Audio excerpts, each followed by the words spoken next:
what's the greatest challenge of leadership? And I think what's required for us to be leaders. And I think what's required for us above all else is to have a moral compass, to understand what we believe is right and what's wrong, and then to have the courage to do what's right.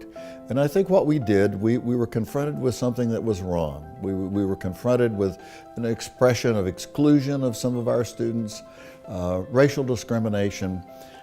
You just can't put up with that. And you've got to act on it, and you've got to do the right thing as quickly as possible.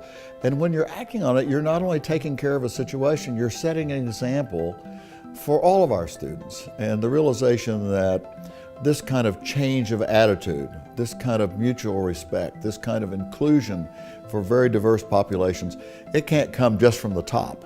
But if you can set an example from the top about the right way to behave toward other people, then our students, and they've taken it. And I kept saying to myself, with all these things going on, why can't we just love and respect each other?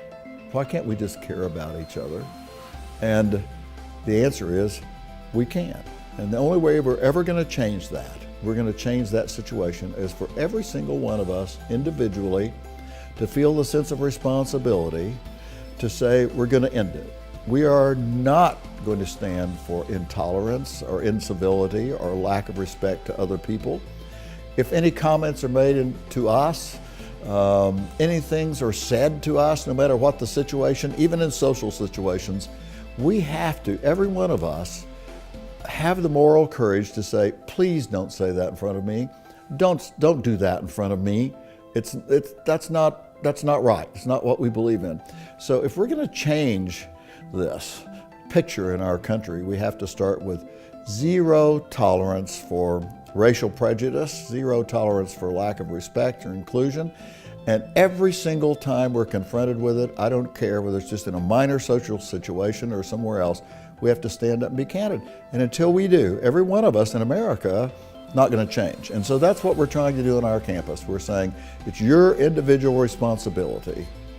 Every single student, faculty member, staff member, whatever, it's your individual responsibility to say, enough. I'm not going to put up with that. I have no tolerance for intolerance. In our country, one of the things that worries me is we're splintering in so many different ways. We don't always have that sense of working together for a common purpose, that sense of mutual respect in terms of interaction between human beings.